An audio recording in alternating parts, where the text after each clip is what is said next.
Hi, Pep.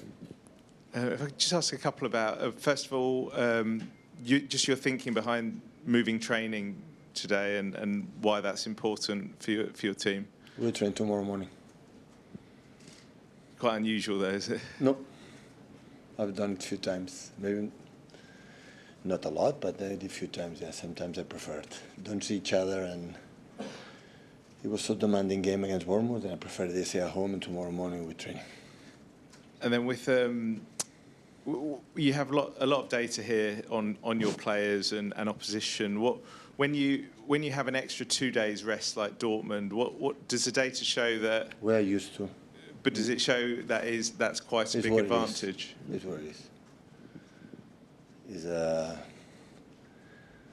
No word's going to change the schedule because we have a lot of games competitions. It's what it is. So Germany and France, all the people in Champions League try to play on Friday to have more games, and he is completely opposite. And I don't train in England. I go to train in Germany. I'm going to train in French. So just in case they want me. So that's why it's what it is. Pep, how important is this run of home games for you, not just in the Champions League, but massively in the Premier League as well? Always in Champions League in the old format when we were make 9 points in home games, and you have one victory away, always you are qualified. And now it's completely different. Okay, the format, and of course if we are able to do what you have to do, so win at home, that I'm not saying it will be easy, because Dortmund in this competition in Champions League always they I would say they perform their best I would say, because always arrive in the later stages and always go through in the group stages, but with 9 points more we'll be of course qualify between the 24, but we will be close to be in the first 8. Do you feel in some ways better prepared for the Champions League this season, the new format? Maybe I was not clear enough, like you have been 1,000 million times here. It's not about we are prepared in the new format or not. Last season we were injured. 50% of the squad was injured during month and month. And especially in that period, what defined the Champions League qualify, because there are a lot of games. So that was the reason why. Of course, we are prepared for that format, for the old one, and maybe with the Ferin think for the new format. So we will be ready. It's just last season we have a lot of problems in terms of we didn't have players, and that was more difficult. Hi Pep, big night for Erling tomorrow night, playing against his former club. Just when you think back to the player you watched playing for Dortmund and the one here, obviously he still scores a lot of goals, but how different has he become, or is he very much the same, do you think? First of all, it's not the first time. I think Erling played against BVB, and I think when he was there, he played against us 1 or twice. And I think he's going to do a press conference, right? So he's a perfect question for him. But when you think back to when you signed him, you didn't really have a sort of a number 9 at the time. You were winning the league with a false 9. I mean, was it always an incredibly easy decision to sign? I play with false 9 with Messi. I play with 9s with Lewandowski.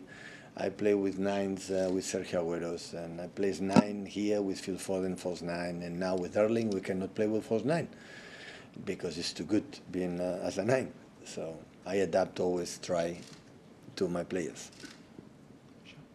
Hi Pep. I think it's about 14 games in around the next 60 days. Is this the most exciting part of the campaign? And if this... Sorry? Is this the most exciting part? 14 games? No. 14 games in 60 days coming up. But is this after Liverpool, I have 10 days off. I'm going to holidays. Yeah. So, is the period... And after? Yeah, is the period coming break. up the most exciting part of the season, and does it set you up for the rest of the campaign? Yeah, but so you have international break September, October, November, and after that we start in this country, November, December, January, February is wow. I don't know excited is the right word, but it's demanding, that's for sure. So, but yeah, 1 decade I'm here, so I live many times this situation. how do you juggle then the team setup and training and everything that goes with it around this? Yeah, that's good. Handle the intensity, I would say, to the modern football. When when you play one game a week, it's completely different when we play 3 days. I said many times. So the teams are really, really good most of the time, but play one a week. It's completely different when we play 3. That the most important thing is how you handle not just the minutes and how many minutes on the pitch, how many minutes in the meeting rooms, how here, the physicality. That is, from my experience, the teams you play every 3-4 days is the energy, the moment of the game. But at the same time, you have to train a little bit to understand what you have to do, the images you have to do. Otherwise, it's not possible. And yeah, it's adapt. The teams when you play 3 competitions or 4 competitions every 3 days during 11 months, the only solution is how quick you adapt, adjust, and how you go forward with the situation. Hi, Pep. When we spoke to you in the summer, you said for the first time in your career, you decided the captains that you wanted this season. Obviously, Erling is one of those. Everyone knows what he's like on the pitch, but what did you see in his character, his personality off the pitch to think that he deserved to be in that group? It's difficult to find a real world-class player or start to be incredible, humble, and thinking what is the best for the team. I know he want to score goals. I want he want the impact he knows, because the way scoring goals helping the team. But I had the feeling that I always have an eye what is the best for the team. And when that's happened, it's difficult to find. When a goal-scoring players have this kind of ability, or the talent, or I would say generosity or kindness, or whatever you want to say. And Erling is like that. It was a surprise, honestly. We normally strikers just thinking goal. Of course, he has to score goals. It's the best way to help us. That is obviously clear. But that's why I decided for that, because that guy signed a contract for 10 years. So as much is involved in many things, will be better for him and for the club. Pep, do you think Erling is helping the team more out this season? I'm thinking back to, the derby where he was sort of defending corners and putting more effort in that way. Do you think that's improved that level of that part of his game as well? Yeah, his presence in the set pieces today is so tall. He's aggressive and of course we cannot demand. We have to support defensively. I try to organize the team to allow them to run as less as possible, and the efforts, because it's so big, he cannot play every 3 days, 90 minutes and make the big action to 30-40 meters. So I don't want that.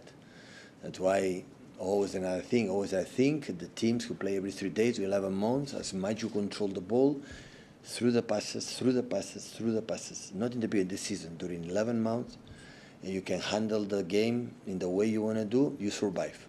Less injuries and everything. So that's why we try, but at the same time, when it's not possible, he has to help us, and he's helping us.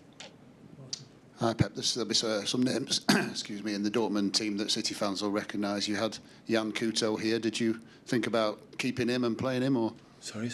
Yeah, Jan Couto. Jan Couto. Yeah. No, you pronounce really good. Yeah, I'm happy that he's there. He came here so young, making incredible impact with Girona in the best season in his history. And after, Dortmund always approach for the young talents, invest with them, and after to make impact there, and after sell them. So, and Jan is one of them. I'm happy that he's doing really well. And obviously, English fans will be interested to see how Jobe Bellingham does over there. Is he a player you were aware of at Sunderland? I don't know.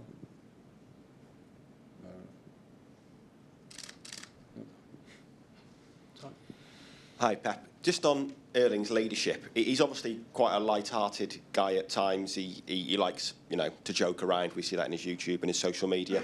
Does it help having someone like that in a leadership group that can kind of lighten the mood and make it less serious at times and take the pressure off people? Yeah, it's a new generation. The generation is part of the old generation like you and me.